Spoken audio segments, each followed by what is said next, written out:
അപ്പോൾ ഇന്നൊരു egg fried റൈസാണ് ഉണ്ടാക്കുന്നത്. വെറുതെ സിമ്പിളായിട്ടുള്ള ഒരെണ്ണം. അപ്പം ഞാൻ അതിനായിട്ട് അരി ഈ ഒരു ചരുവത്തിൽ ഒരു 3 ഗ്ലാസ് അരി എടുക്കുന്നുണ്ട്. അതുകൊണ്ട് ഒരെണ്ണത്തിൽ പറ്റാത്തതുകൊണ്ട് 2 ചരുവത്തിലാണ് ഞാനതൊന്ന് വേവിച്ചെടുക്കുന്നത്.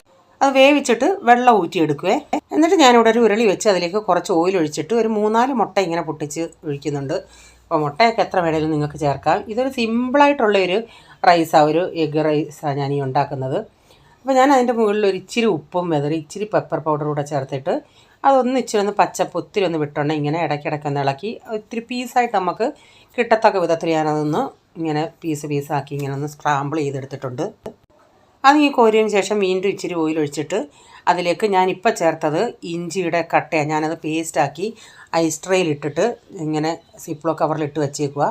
എന്നിട്ട് ഒരു 5-6 വെളുത്തുള്ളിയും കൂടെ വട്ടത്തിൽ അരിഞ്ഞതും, എന്നിട്ട് സവാളയായിരുന്നു ഇടേണ്ടത്. ഞാൻ ഓർക്കാതെ ഞാൻ പച്ചക്കറികളങ്ങ് ഇട്ടു. പിന്നെ ഞാൻ സവാളയും പച്ചമുളക് കൂടി ഇട്ടൊന്ന് വാട്ടിയതിന് ശേഷം വെജിറ്റബിൾസ് എന്തൊക്കെയുണ്ടോ അതെല്ലാം ചേർക്കാം. എൻ്റെ കയ്യിൽ കാബേജും ക്യാരറ്റും മാത്രമേ ഉള്ളായിരുന്നു.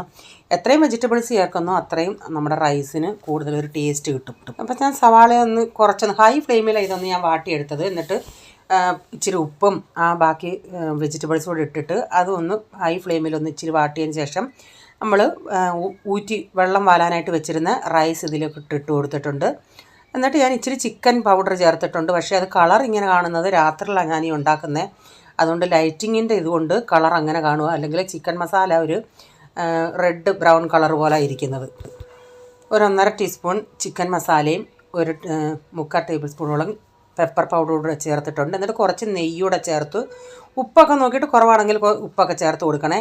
മല്ലിയിലയൊക്കെ ഉണ്ടെങ്കിൽ അതും ചേർക്കാം. എൻ്റെ കയ്യിൽ അതും ഇല്ലായിരുന്നു.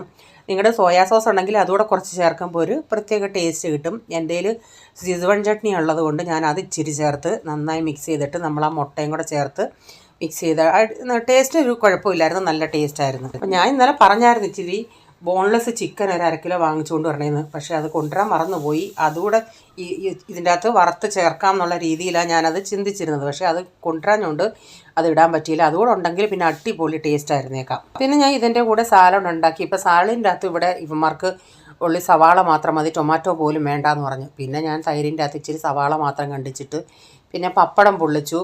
പിന്നെ അച്ചാറുണ്ടായിരുന്നു, നാരങ്ങ ലെമണും അല്ലെങ്കിൽ നാരങ്ങ. കാരണം എനിക്ക് അച്ചാറിൻ്റെ ബിസിനസ് ഉള്ളതുകൊണ്ട് ഇവിടെ എപ്പോഴും അച്ചാർ സ്റ്റോക്ക് കാണും. അതുകൊണ്ട് ഏത് അച്ചാറാണേലും ഉണ്ടായിരുന്നു. അപ്പോൾ കുറച്ച് ഫ്രൂട്ട്സ് മുന്തിരിങ്ങ വാങ്ങിച്ചുകൊണ്ട് വന്നായിരുന്നു, കറുപ്പും ഗ്രീനും. അത് ഞാൻ ഇച്ചിരി വിനാഗിരി ഉപ്പും വെള്ളത്തിൽ ഇട്ടേക്കുമായിരുന്നു. അതൊന്ന് കഴുകി വാരി എടുത്ത് വെക്കട്ടെ.